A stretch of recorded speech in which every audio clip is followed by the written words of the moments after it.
Hello दोस्तों, मैं advocate Ashok Kumar आप सभी का अपना अपने यूट्यूब चैनल लीगल अवेयरनेस में स्वागत करता हूं। आज जो हमारा जो टॉपिक है जिस पे हम आज बात करेंगे वो हमारा है चेक डिसऑनर। आमतौर पे हम लोग अपने बिजनेस के लिए या और भी किसी पर्पज़ से किन्हीं से लेन देन करते हैं। उस कंडीशन में हम चेक के थ्रू उनसे कारोबार करते हैं। तो होता है क्या है कि मान लीजिए आप किसी से व्यापार कर रहे हैं और उन्होंने आपको चेक दिया है और किसी कारणवश चेक डिसऑनर हो जाता है।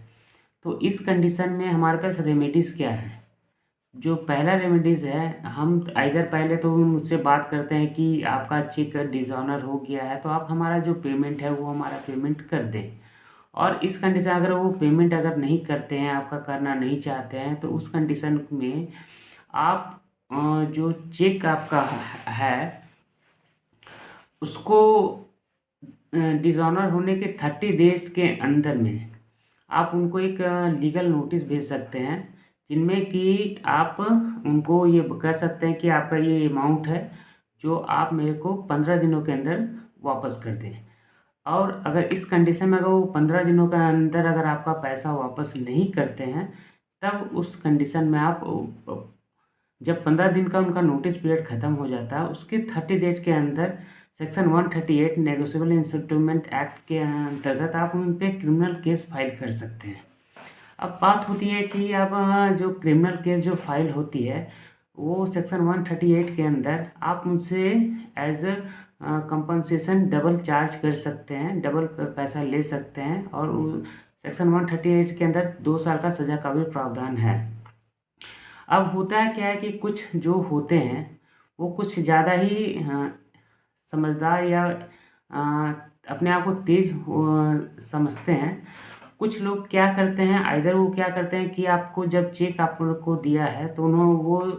जो चेक है वो आपका स्टॉप पेमेंट करवा देते हैं बैंक के थ्रू, या फिर अकाउंट क्लोज करवा देते हैं, या फिर सिग्नेचर जो आप वो करते हैं वो मिसमैच हो जाता है। तो इस कंडीशन में भी हमारे जो सुप्रीम कोर्ट ऑफ इंडिया है उनका बहुत सारे जजमेंट्स आए हैं, जिनमें ये बात कही गई है कि ये तीनों कंडीशन में, चाहे आपका स्टॉप पेमेंट हो जाए या आपका अकाउंट क्लोज हो करवा दिया जाए या फिर सिग्नेचर मिसमैच है, उस कंडीशन में भी सेक्शन 138 उस पर बनता है। अब जो दूसरी बात हमारे जो हैं कि मान लीजिए आपने ये सब तो किया,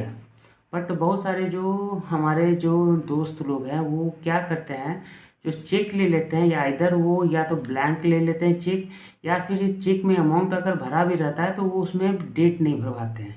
उसके बाद क्या होता है कि वो डेट अपने से भर देते हैं या अमाउंट अपने से भर देते हैं और उस चेक को प्रेजेंट कर देते हैं। अब उस कंडीशन में जो पार्टी होता है वो कोर्ट में अगर जाता है तो वो बोलता है कि जो उन्होंने डेट डाला है या फिर जो उन्होंने जो अमाउंट डाला है वो अमाउंट उतना है नहीं, ये जस्ट डबल या कुछ भी अपनी मर्जी से डाला है और वो मेरे कंसेंट से उन्होंने नहीं डाला है। तो इस कंडीशन में हमें ये कहना पड़ेगा कि as per the section 87 of the negotiable instrument act, material alternation नहीं करना है। तो उस कंडीशन में अगर जब भी उस तरह की अगर आपसे बात होती है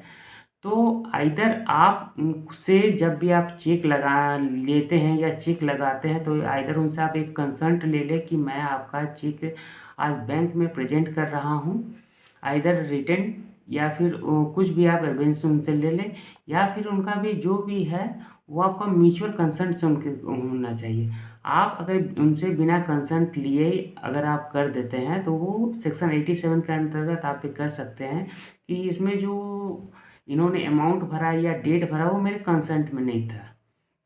तो ये कुछ बातें हैं जिसका आप ध्यान रखें।